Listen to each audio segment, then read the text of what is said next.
Hey guys, welcome back to Contest Prep University. I'm Joe Klemczewski with Adam Atkinson, episode 4, flexible dieting, how you can change it and make it as flexible as you want. I wanted to talk about the entire impetus for this series was a question I got from a client literally just last night, Adam, and I was considering helping this client who said, well, here's where I want my macros. What do you think? And I said, well, I would actually shift. I would, you have this much protein and this much carbs. I think it should be the other way around. But they were within about 20 of each other. It was 140 grams of this, 120 of that. And I said, why don't we make it, you got 120 here, 140 here. Why don't we make it 120 to 140 and 120 to 140? And we want to meet in the middle. You want to average about 130, but it doesn't have to be perfect.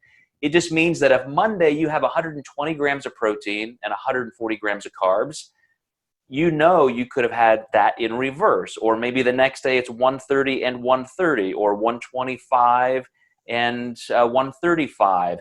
And it just allows that person to say, I don't have to be perfect every day just based on the foods I have, but I've got these ranges and I don't necessarily want to come at the top of the ranges every day. That's not what that is for.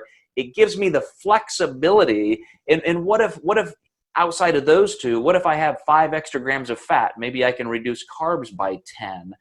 So shifting those macronutrients around, even in just a day, how far do you let your clients do that, Adam? Or do you just say, man, this is the number, come within a couple grams every day, or I'm going to fire you as a client? Yeah, I do. And to kind of piggyback off of what Joe's saying, to summarize that, we're looking at 100% calorie adherence just depending on how those macros fall. So looking at 4 calories per gram of protein, 4 calories per gram of carbs. And then this is why we didn't really discuss fats moving, because they're just not equal. They're 9 calories per gram. But yes, I do allow some flexibility there, because the calories, as we know through our diet ladder, are going to be the largest impact on how we lose body fat, if that's our goal.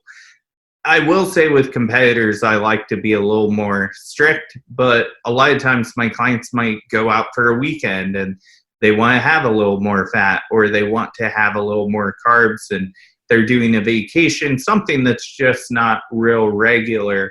I think we need to allow for some flexibility with that, and there's nothing wrong with that. Calorically, they're meeting the same needs. We may even structure in a refeed to help them get a certain variable up higher, whether that be carbs or fats or both.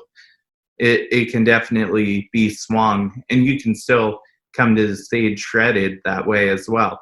Mm-hmm.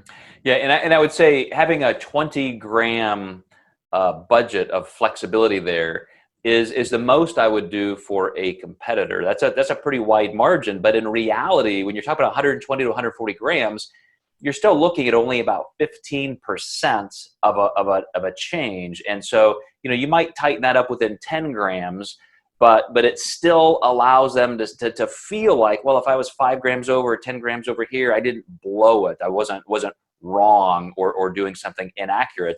You're just allowing that shift. And I would even say day to day, you can do that. So what if your client, Adam, is 25 grams over on carbs today, or 10 grams over on fat?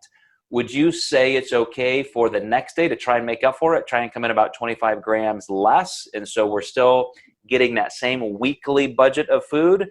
Or do you say, no, don't worry about it? Yeah, I'm not too big about worrying about that. I almost feel like mentally that almost causes a punishment type mentality.